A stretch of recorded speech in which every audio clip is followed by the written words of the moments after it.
அப்ப ஆணிலத்துல பிறந்த ஒருத்தர் கேக்குறாரு, ஆண்களை பார்த்து உனக்கு வெக்கமா இல்லையா? பொண்ணுங்களோட உழைப்புல உட்காந்து சாப்பிடுறியே, அந்த அம்மா என்னைக்காவது உன்னை கேக்குதா? காபி போட்டு கொடுன்னு கேட்டிருக்கா? என் துணியை துவைச்சு கொடுன்னு கேட்டிருக்கா? பாத்திரம் கழுவி கொடுன்னு கேட்டிருக்கா? நீ உட்காந்து சாப்பிடுறியேன்னு வெக்கமா இல்லையா என்று கேட்ட தலைவர் அறிவுலக பேராசன் தந்தை பெரியார்.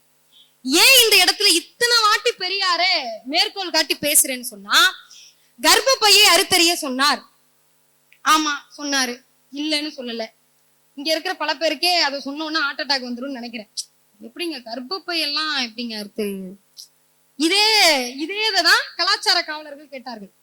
பெண்ணடிமை பத்தி எல்லாம் சொல்றாங்க, உலக நாடுகள் சிந்தனையாளர்கள் எல்லாம் சொல்றாங்க. ஒரு பெண்ணோட விடுதலையை பத்தி ஒரு ஆண் இவ்வளவு பேசியிருக்கிறார்னு சொன்னா, இதுதான் இந்தியாவிலேயே தமிழ்நாட்டில் ஒரே தலைவர் தந்தை பெரியார் மட்டும்தான் பேசி இருக்கிறார். இததான் சொன்னாங்க. அதுக்கு முன்னாடி வரைக்கும் என்ன கேட்டாங்க? உழைப்பை உறிஞ்சு கொண்டிருந்தார்கள். பிள்ளை பெறுகிற எந்திரம்னு மட்டும்தான் நம்மள வச்சிருந்தாங்க. பிள்ளை பத்து கொடுக்குற மிஷின். இத வேற யாரும் சொன்னா பரவாயில்ல, பெண்களே சொல்றாங்க. என்னது?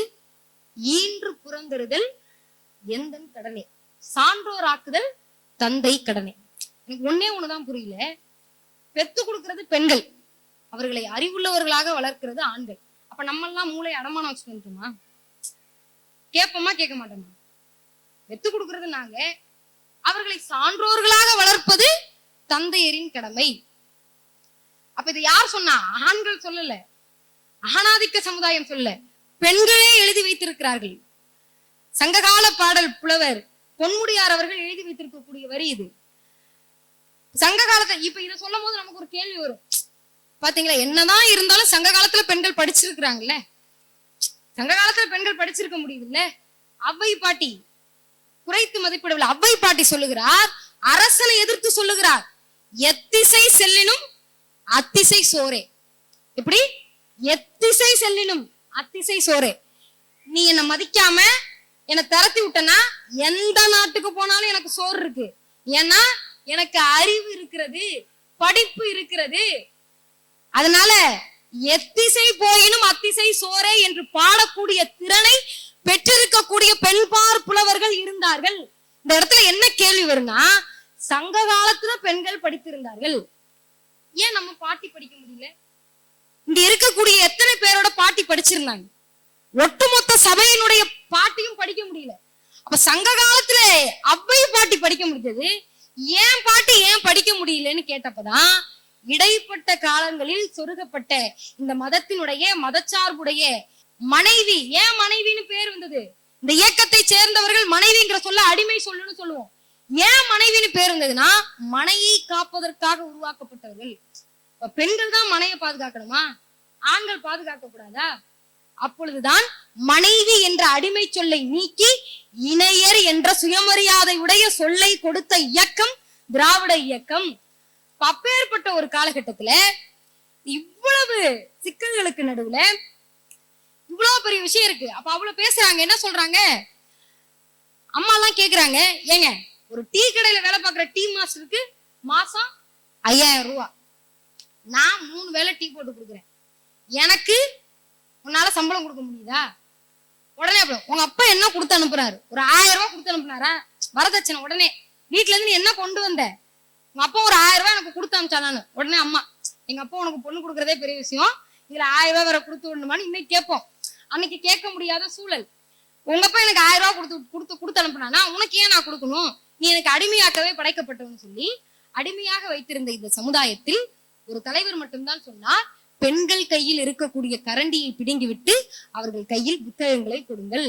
புத்தகத்தை கொடுத்துட்டேன்னா போதும், அவர்கள் தானாகவே முன்னேறி வருவார்கள், தானாகவே அரசியல் அதிகாரம் பெறுவார்கள், தானாகவே தங்களுடைய உரிமையை பெற்றுக் கொள்வார்கள் என்று சொன்னார். ஏன் இந்த இடத்துல அரசியலை பத்தி பேசுறேன்னு சொன்னா, இங்க இருக்கிற அம்மாக்களுக்கு எல்லாம் எது மகிழ்ச்சியா இருக்கும்? எல்லாம் சொல்லுங்க. இங்க இருக்க அன்னைக்கு இதுதான் சமயம்னு எடுத்துக்கிட்டு கூட சொல்லுங்க. உங்களை எது ரொம்ப மகிழ்ச்சியாகும்? என்னுடைய இணையர் இதெல்லாம் எனக்கு செஞ்சா ரொம்ப மகிழ்ச்சி, இல்ல சமுதாயம் எனக்கு இதெல்லாம் செஞ்சா ரொம்ப மகிழ்ச்சினா என்ன சொல்லுவீங்க? என்ன சொல்லலாம்? ஒரு பொதுப்படையில் இருக்கக்கூடியவர்கள் ஒரு பவுன் தங்கம் எடுத்து கொடுத்தா ரொம்ப சந்தோஷமா இருப்பாங்க. அண்ணன்லாம் என்ன நினைக்கிறாங்கன்னு தெரியல. இந்த அம்மா பாட்டுக்கு வந்துச்சு, இன்னைக்கு பவுன் இருக்கிற ரேட்ல ஒரு 1 பவுன் எடுத்து கொடுக்க வேற சொல்லிட்டு போயிடுச்சு. இன்னைக்கு வீட்டுக்கு போனா எங்க வீட்டம்மா என்ன பண்ண போகுதுன்னு தெரியலன்னு நினைக்கிறேன். அதெல்லாம் ஒண்ணு இல்ல, அந்த அளவுக்கு கேட்கக்கூடியவர்கள் இல்ல. 1 பவுன் தங்கம் கொடுத்தா மகிழ்ச்சின்னு நினைப்போம். இதுலயும் பல பேருக்கு என்னன்னா, காலையில நான் வாக்கிங் போறப்போ ஒரு கட்டு பணம் கடந்தா எனக்கு மகிழ்ச்சியா இருக்கும்லாம் சொல்லுவோம். நிறைவேறாது, அது வேற ஆசை. பணம் இருந்தாரு. சில பேருக்கு பதவி, இதெல்லாம் மகிழ்ச்சியை தரும். விருதுநகர் மாவட்டத்துல பத்ரா இருப்பு அப்படிங்கிற ஒரு பகுதியில ஒரு அம்மா 10வது வார்டினுடைய முதல் பெண் கவுன்சிலராக தேர்ந்தெடுக்கப்படுகிறார். அந்த அம்மா வர்றாங்க, எல்லாம் கேக்குறாங்க, அம்மா முதல் பெண் கவுன்சிலர் ஆயிட்டீங்க, ரொம்ப மகிழ்ச்சியா இருக்குமே அப்படின்னு. உடனே அந்த அம்மா சொன்னாங்க, நான் கவுன்சிலர் ஆனதெல்லாம் எனக்கு மகிழ்ச்சி கிடையாதுங்க. என்னடா அது, முதல் பெண் கவுன்சிலர் ஆயிருக்காங்க, மகிழ்ச்சி இல்லைங்கிறாங்க. அப்ப என்னதாம்மா உங்களுக்கு மகிழ்ச்சின்னு கேட்டப்ப அந்த அம்மா சொல்றாங்க, நான் முதல் பெண் கவுன்சிலர் ஆனது எனக்கு மகிழ்ச்சி கிடையாது. நான் கவுன்சிலர் ஆன உடனேயே அங்கிருந்த அதிகாரிகள்லாம் வந்து என்ன மேடம் என்று அழைத்தார்கள், அதுதான் எனக்கு மகிழ்ச்சி என்று சொன்னார். இந்த மரியாதைக்காகத்தான் பெண்களாகிய நாங்கள் உழைத்து கொண்டிருக்கிறோம். இந்த மரியாதையை ஆண் சமுதாயம் கொடுத்தால் போதும், பெண்கள் இன்னும் ஒரு 100% எனர்ஜியோட உழைக்க தொடங்கி விடுவோம், பாடுபட தொடங்கி விடுவோம். இந்த மரியாதையை கொடுக்கணும். ஆணுக்கு பெண் சமமான சமத்துவத்தை கொடுக்க வேண்டும், ஆணுக்கு பெண் சமமான உரிமையை கொடுக்க வேண்டும், ஆணுக்கு பெண் சமமான அதிகார அரசியலை கொடுக்க வேண்டும், ஆணுக்கு பெண் சமமான அரசியல் நிர்வகிக்கும் திறனை கொடுக்க வேண்டும். ஏன் அரசியலை நிர்வகிக்கும் திறனை கொடுக்கணும்னா, இன்னைக்கு 33% மசோதாவுக்கு பெண்களுக்கு இடஒதுக்கீடு தரணுங்கிற மசோதாவுக்கு கையெழுத்து போட முடியல, கொண்டு வர முடியல. ஏன்? பெண்களுக்கு நிர்வகிக்கிற திறமை கிடையாதுன்னு எழுதி வச்சிருக்கிறாங்க. எதுல? மனு தர்மத்தில் எழுதி வைத்திருக்காங்க. பொம்பளைங்களுக்கு நிர்வகிக்கிற திறமை கிடையாது. அதனாலதான் நம்ம போட்டிருக்கிற ட்ரெஸ்ல எல்லாம் பாக்கெட்டே இருக்காது. யோசிச்சு பார்த்திருக்கீங்களா? ஆண்களுக்கு எல்லாம் இருக்கு பாக்கெட் இருக்கா? சட்டையில 2, பேண்ட்ல 2, இன்னும் எக்ஸ்ட்ரா நம்மளே கூட தச்சு ஒரு 4-5 எக்ஸ்ட்ரா போட்டுக்கும். பெண்கள் போட்டிருக்கிற புடவையிலையோ இல்லை சுடிதார்லயோ பாக்கெட் இருக்கா? நான் போட்டிருக்க சுடிதார்ல பாக்கெட் இருக்கு. இன்றைக்கு உருவாக்கி இருக்கக்கூடிய சுடிதார் புடவையில இருக்கா? ஏன் கிடையாது? ஏன்னா காசை வச்சு நமக்கு செலவு பண்ண தெரியாது. ஐயா சொல்லிட்டு போன மாதிரிதான், என்னதான் குதிரை வேகமாக ஓடினாலும் அதுக்குடைய பரிசு குதிரை சொந்தக்காரங்களுக்கு தான்ன்ற மாதிரி, பெண்கள் எவ்வளவுதான் உழைத்தாலும் அந்த ஏடிஎம் கார்டு கணவருக்கு தான் சொந்தம்ங்கிற மாதிரி பெண்களுக்கு நிர்வகிக்கிற திறமை கிடையாது. அதனால பாக்கெட் இருந்தானே இல்லாட்டி என்ன, இதெல்லாம் பெரிய கவலையா?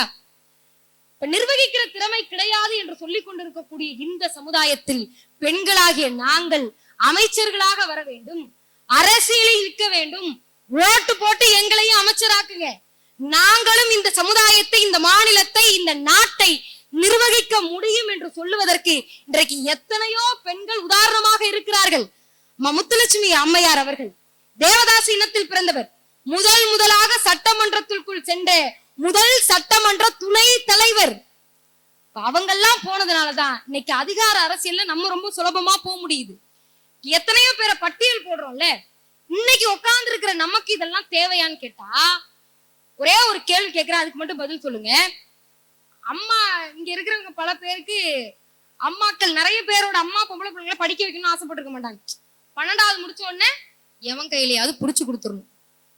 இதுதான் இங்க இருந்தவங்களோட பல பேரோட அம்மாவோட ஆசையா இருக்கும். இந்த அரங்கத்தில் அமர்ந்திருக்கக்கூடிய தாய்மார்களை பார்த்து கேட்கிறேன், உட்கார்ந்து இருக்கக்கூடிய எத்தனை பேரு என் பிள்ளையினுடைய பெயருக்கு பின்னால BA, BSc, BCom, MBBS என்ற பட்டத்தை போடுவதுதான் என்னுடைய கனவு என்று சொல்லக்கூடியவர்கள் யார் யார்?